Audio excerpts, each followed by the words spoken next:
같이 한번 기도하십니다. 사랑하는 하나님, 우리 주님 앞에서 하나님께서 만유의 주님이 되신다라는 것을 찬양하며 걸어가는 자리로 우리를 인도해 가시는 하나님께 감사를 드립니다. 주님께서 우리의 삶에 주시는 은혜가 크다는 것을 우리 주 앞에서 고백해 볼 수 있는 주님의 사람이 되게 하여 주시며, 주님이여 그렇게 걸어가는 삶의 발걸음마다 아버지께서 주시는 놀라운 은혜와 하나님이 주시는 놀라운 사랑이 하나님 우리의 삶과 마음으로 경험되는 우리 아버지의 사람들이 될 수 있도록 주여 도와주옵소서. 예수를 믿으면 믿을수록 우리가 하나님 앞에 더욱 상식적이 될 수 있게 하여 주시고, 예수를 믿으면 믿을수록 우리들의 삶이 우리 주님 때문에 더 행복해지고, 하나님 정말 많은 사람들 앞에서 하나님 더 유연해지고 또 더 따뜻해지는 하나님의 사람으로 변해갈 수 있도록 주여 도와주옵소서. 모든 말씀 우리 주님 예수님 이름으로 기도드립니다. 아멘. 하나님께서 우리에게 주시는 말씀 함께 읽습니다. 마가복음 11장의 말씀입니다. 마가복음 11장 1절부터 10절까지의 말씀입니다. 마가복음 11장 1절부터 10절까지의 말씀. 우리 같은 목소리로 함께 읽도록 하겠습니다. 같이 읽습니다. 시작.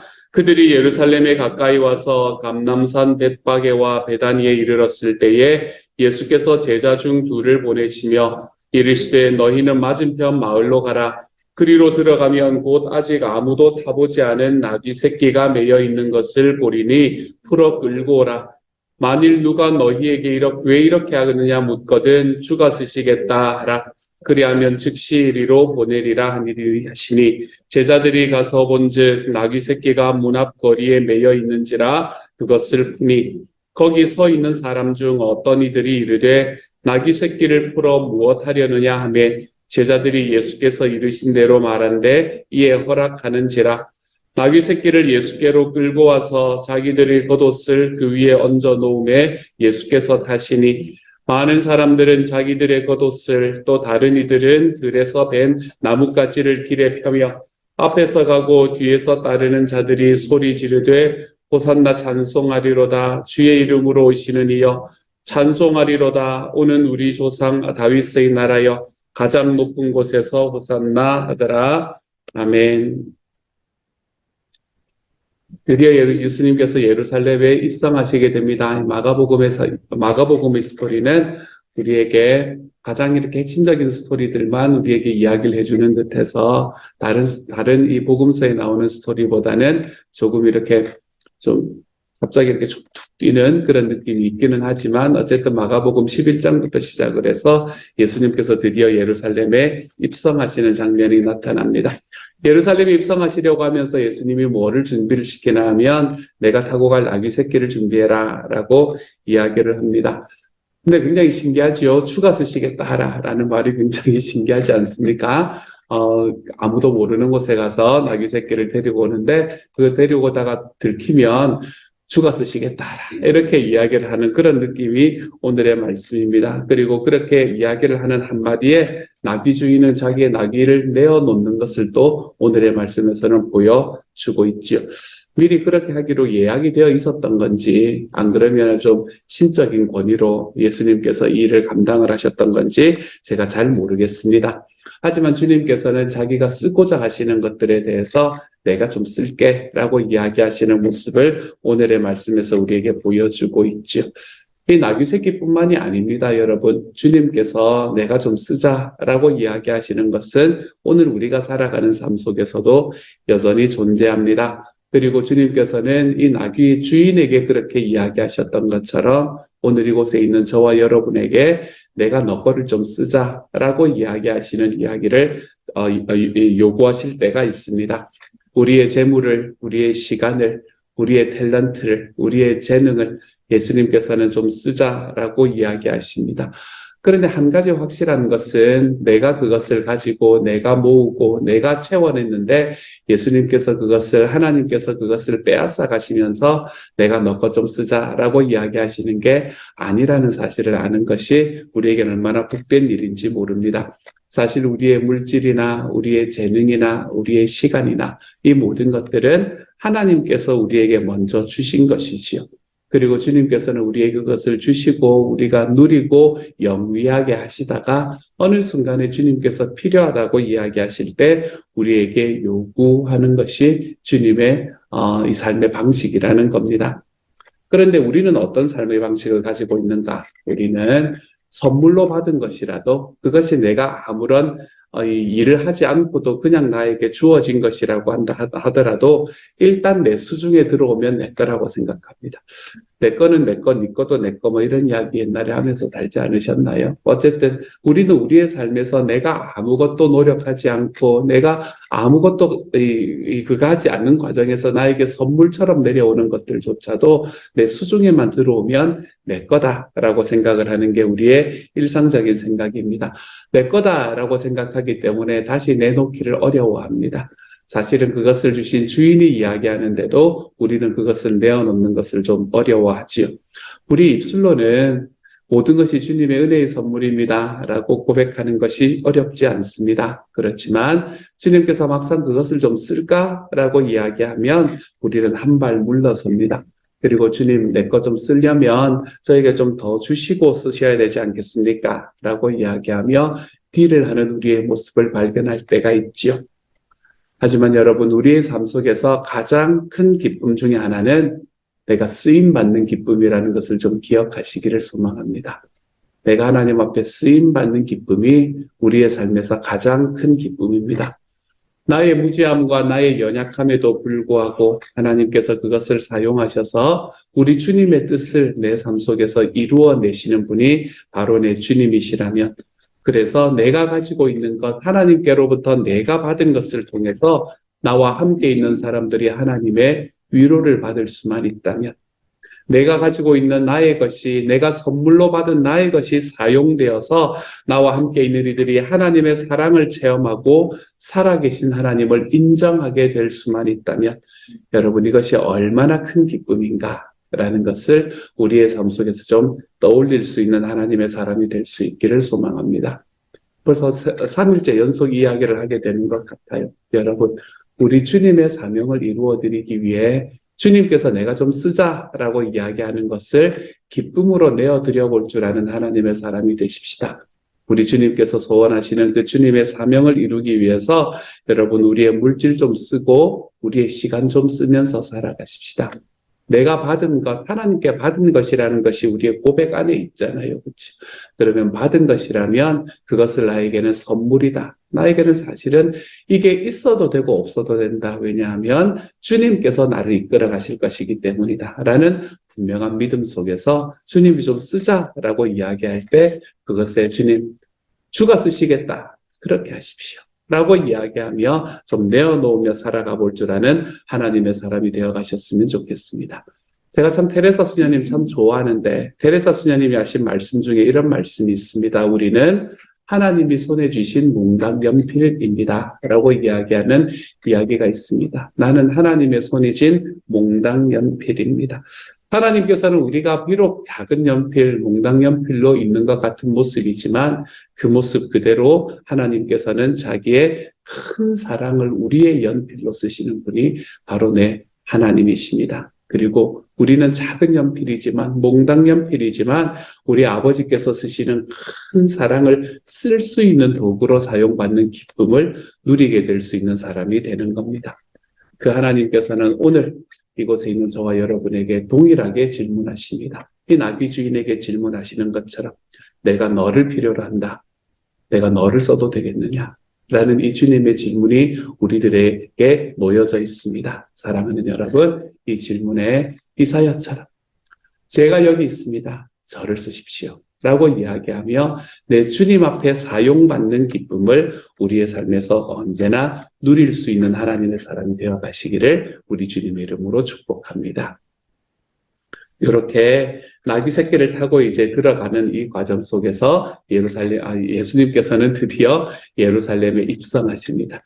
예루살렘에 입성하시는 이 이야기는 읽으면 읽을수록 이렇게 마음이 두근두근하는 그런 모습인 것 같아요. 이걸 이미지를 이렇게 떠올려 보시면서 어떻게 이제 예루살렘으로 예수님이 입성하셨을까라는 그 이야기를 여러분이 떠올려 보시면서 마치 영화 보듯이 말씀을 읽어 보시면 가슴이 두근두근하는 것을 여러분이 느낄 수 있게 될 겁니다. 예수님께서 나귀 새끼를 타고 들어갔다. 근데 왜 타고 들어가셨을까요? 이 마가복음에는 그런 이야기가 나오지 않습니다. 하지만 왜 했느냐라는 것에 대한 대부분의 설명은 마태복음에 나옵니다. 마태복음은 구약 성경의 말씀이 예수님에게로 이루어졌다라는 걸 말하고 있는 말씀이기 때문에 그렇지요. 예수님께서 나귀 새끼를 타고 성으로 들어가신 것은 스가랴 9장 9절의 말씀에 나타나는 평화의 왕은 나귀 새끼를 타고 온다라고 이야기하는 그 구약의 예언을 성취하기 위해서 예수님께서 그것을 타고 들어가시게 되었었죠. 그리고 이 스가랴 9장 9절의 말씀은 메시아가 올 때 일어날 일이다라는 말로 인해서 많은 그때 당시에 이스라엘 백성들이 거의 다 알고 있는 메시지였습니다. 그렇기 때문에 예수님은 일부러 나귀 새끼를 가져와라라고 이야기하셨고 제자들도 그것에 대해서 별로 질문을 하지 않잖아요. 그렇죠? 왜 나귀 새끼입니까? 건장한 말을 타고 가시죠. 이런 이야기 안 하잖아요. 왜냐하면 이 메시지, 이 말씀을 알고 있었기 때문에 그렇습니다. 그리고 나귀 새끼를 타고 예루살렘 성문으로 들어가는 이 예수님을 당시 이스라엘 백성들이 막 환호했잖아요.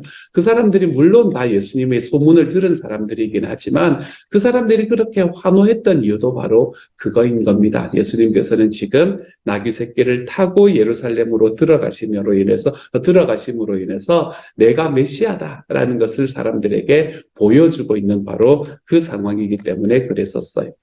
그렇게 예수님이 들어가는데 사람들이 바닥에 막 옷을 깔았다라고 이야기하지 않습니까? 바닥에 옷을 깔았다라고 이야기하는 것은 구약 성경에서는 왕이 이제 올라갈 때, 왕이 즉위할 때 그 앞에 옷을 까는 일들이 그때 이제 유대의 역사 속에서는 그것이 이제 역사 속에서 일어났던 일이었거든요. 요즘 한국말이 잘 안 되네요. 어쨌든 그렇게 되는 일이었거든요. 그래서 지금 메시아가 들어오는 그 과정 속에서 백성들은 왕을 맞이하는 이제 그런 모습들을 오늘의 말씀에서는 보여주고 있는 겁니다. 이렇게 예수님께서 들어오는 것을 바라보았던 나귀 새끼를 타고 들어오는 메시아를 바라보았던 그런 예루살렘 사람들의 마음은 또 얼마나 벅차올랐겠습니까, 여러분? 드디어 때가 되었구나라는 생각을 했을 겁니다. 우리 민족이 그동안에 참 많이 고난을 받았는데 드디어 때가 되었구나. 이제 이스라엘에서 모든 사람들이 바라던 그 사람이 왔구나라는 생각을 하게 되었을 겁니다. 그리고는 이분이 이제 우리의 왕이 되실 것이다. 이분이 로마에서 지금 정말로 힘들게 살아가고 있는 우리 민족을 다시 일으키시고 그곳에서 해방시키시고 우리의 왕이 되실 분이다. 로마의 압제는 끝이 났다. 이제는 드디어 다윗의 나라가 오는구나. 우리 하나님께서 우리에게 베풀어 주신 그 다윗의 나라, 하나님의 나라가 우리에게 오는구나. 그러니 호산나, 주님 우리를 구원해 주십시오. 라고 지금 외치고 있는 것이 이 당시에 예루살렘 사람들의 마음이었던 겁니다. 근데 이 마음을 이렇게 보다가 예수님께서는 그러면 이 사람들을 어떻게 보았을까라는 생각을 제 마음에 한번 해보게 되면서 이 스토리하고는 좀 다른 스토리가 펼쳐질 수 있겠다라는 생각이 저에게 들었습니다. 이러한 사람들을 바라보는 예수님의 마음은 어떤 마음이었을까요? 그 사람들이 너무나 자랑스러워서 내가 들어가는 이 길을 너무나 잘 이해해 주어서 너무나 기쁘고 사랑스러웠던 마음일 것 같지는 않습니다. 제 생각에는 아마도 연민의 마음이 아니었을까라고 생각해 봅니다. 정치적으로는 로마의 압박을 받고 있던 사람들이었습니다. 종교적으로는 제사장과 율법학자들의 지배를 받고 있던 사람들이었습니다. 그리고 자기가 살아가는 실존적인 삶으로는 죄의 노예가 되어서 살아가고 있던 사람들을 바라보는 예수님의 마음. 저는 연민의 마음이 아니었을까라는 생각을 합니다.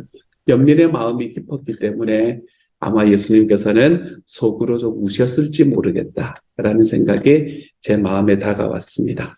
그것뿐만이 아닙니다. 이들이 가지고 있었던 삶의 모습만 힘들었던 것들이 아닙니다. 그들이 지금 소리 지르고, 그들이 지금 예수님 앞에 옷을 깔고, 그들이 지금 호산나 우리를 구원해 주십시오 라고 이야기하는 그 모습 속에서 예수님에 대한 잘못된 기대를 또한 읽었을 것입니다. 내 제자들이 나를 향해서 바라보았던 그 모습을 지금 이 사람들이 똑같이 바라보고 있구나라는 것을 예수님께서는 느끼셨을 겁니다. 우리가 잘 아는 대로 이렇게 예수님 앞에 소리를 지르면서 주님 앞에서 호산나 외쳤던, 우리를 구원해 주십시오 외쳤던 이 사람들은 오래 지나지도 않았습니다. 딱 5일 후에, 딱 6일 후에, 일주일도 안 되어서 이들은 예수님을 십자가에 못 박으라고 소리치는 바로 그 사람들이 됩니다. 다른 사람들이 바뀐 게 아니에요, 여러분. 똑같은 사람들이 이때는 예수님 앞에서 그렇게 환호하다가 일주일 뒤에는 예수님을 십자가에 못 박으라고 소리 지릅니다. 왜 그랬죠? 자신들의 기대와 달랐기 때문에 그랬어요. 예수라는 사람이 우리의 메시아가 될 거라고 생각했던 사람이, 우리의 왕이 될 거라고 생각했던 사람이 자기의 기대와 다르자 극도의 실망감과 배신감을 가지게 되는 겁니다. 그리고는 자기가 갖고 있는 태도를 돌변시키게 되는 거죠. 저는 그래서 오늘의 장면이 참 슬픕니다. 마치 한편의 희극을 보는, 슬픈 희극을 보는 그런 연극의 장면 같아서 너무나 슬픕니다. 그리고 또한 그것이 저에게 더욱 슬픈 이유는 이 군중들의 모습 속에서 저의 모습이 비치기 때문에 더더욱 슬픕니다. 여러분, 우리도 혹시 지금 엉뚱한 모습으로 나만의 예수님을 만들어 놓고 내 앞에서 그 앞에서 경배하며 환호하고 있는 것은 아닌지 한번쯤 돌아보시기를 소망합니다. 내 기대를 충족시킬 것을 내가 누군가를 향해서 강요하고, 나의 기도를 충족시켜 줄 것을 교회를 향해서, 하나님을 향해서 강요하고 있는 자리에 서 있지는 않은가 한번쯤 돌아보시기를 소망합니다. 저는 내가 그런 자리에 있지는 않은가라는 생각 때문에 참 많이 두려워집니다, 여러분. 나는 예수님을 호산나 이야기하는 사람인데, 저는 제 입술로 그렇게 말하는 사람인데, 내가 말하는 그 호산나 이야기가 일주일 후에 예수를 십자가에 못 박으라고 이야기하는 자리로 너무나 쉽게 나아갈 수 있는 나의 욕심으로 인한 결과가 아닌가라는 걸 한 번쯤 생각해 보면 제가 제 마음에 좀 두려워지는 것도 사실입니다. 우리 주님께서는 우리를 구원해 주실 분이십니다. 우리 주님께서는 우리가 주님을 호산나 나를 구원해 주십시오 라고 이야기하지 않더라도 우리 주님은 우리를 구원해 주실 분이십니다. 그렇기 때문에 우리는 그 주님 앞에 우리의 삶에 있는 아픔들과 내가 가지고 있는 슬픔들을 다 가지고 나아가도 우리 주님은 우리에게 능력으로 우리의 삶을 바꾸어 주실 분이십니다. 우리가 살아가는 우리의 사회 속에 정치적이고 경제적인 불의가 우리의 사회를 붙들고 있지 않습니까? 이곳에서 하나님께서는 우리를 구원해 주실 분이십니다. 아직도 여전히 상존하는 전쟁과 폭력이 있지 않습니까? 질병이 있고 아픔이 있지 않습니까? 우리 주님께서는 이것으로부터 우리를 구원해 주실 분이십니다. 소외가 있습니다. 많은 사람들이 히키코모리의 삶을 선택하며 사는 사람들이 계속해서 많아지고 있는 시대입니다. 단절의 삶이 있습니다. 특별히 산호세에서 우리 이 실리콘밸리에서 지내시는 분들, 내가 다른 사람들하고 관계 별로 하기 싫다라고 이야기하는 사람들이 점점 늘어나는 것 같습니다. 나만 잘 살면 되지. 이런 생각을 하는 사람들이요. 소외와 단절, 그 안에 있는 메마름과 상처 같은 것들이 우리의 삶에는 상존합니다. 우리 주님께서는 거기에서부터 우리를 구원하실 수 있는 분이십니다. 우리는 우리의 삶에서 늘 헛된 것을 구합니다. 헛된 것이라고 하면 한마디로 말하면 내 생각만 하는 내 자아 중심의 삶을 우리는 선택하고 살아갑니다. 하지만 주님께서는 거기에서도 우리를 구원하실 분이십니다. 사랑하는 여러분, 호산나 우리를 구원하소서라고 이야기하는 이 이야기가 저와 여러분의 삶에서 주님, 내가 원하는 모습으로 내 삶에 다가와 주십시오 라는 것이 아니라 주님, 저를 주님께서 사용하시기에 합당한 모습으로 만들어 가십시오 라는 고백으로 우리의 삶에서 나타날 수 있는 하나님의 사람이 되어갈 수 있기를 소망합니다. 그래서 주님, 내가 주님을 좀 쓰게 하십시오 라는 것이 아니라 주님께서 저와 여러분에게 내가 좀 쓰자라고 이야기할 때 주님 제가 여기 있습니다. 나를 쓰십시오. 라고 고백하며 하나님 앞에 걸어가 볼 줄 아는 하나님의 사람. 그래서 우리 주님 앞에 사용받음으로 인해 우리의 삶이 더욱더 주님의 구원에 한 걸음 더 가까워질 수 있는 하나님의 사람으로 자라가는 저와 여러분이 되어 가시기를 우리 주님의 이름으로 축복합니다. 같이 한번 기도하십시다. 사랑하는 하나님, 주가 쓰시겠다 하라. 주님께서 저와 함께 저희 삶 속에서 하나님 주님께서 쓰시겠다 이야기할 때에 제가 기쁨으로 내어드릴 수 있는 하나님의 사람으로 자라갈 수 있기를 소망합니다. 호산나 나를 구원하십시오 라고 하는 이야기가 내가 원하고 내가 생각하는 대로 하나님 저희의 모습을 제 주변의 상황들을 바꾸어 가 주십시오 라는 이야기에 멈추지 않도록 하나님 도와주십시오. 주님께서 저에게 쓰자고 이야기하시는 그 모습 그대로 하나님 제가 변해 갈 수 있는 하나님의 사람이 되게 해주십시오. 이 고백으로 주님 앞에 나아가 볼 줄 아는 하나님의 사람이 되도록 주여 도와주옵소서. 주님께 쓰임 받는 하루. 나는 어디서 어떻게 주님께 쓰임 받으며 변화되어 살아갈까? 주님 그것이 우리의 삶 속에서 경험되는 하루 되도록 주여 도와주옵소서. 모든 말씀 우리 주님 예수님 이름으로 기도드립니다. 아멘.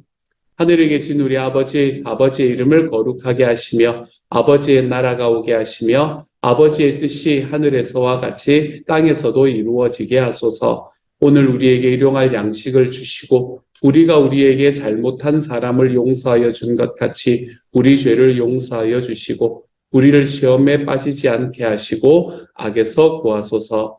나라와 권능과 영광이 영원히 아버지의 것입니다. 아멘.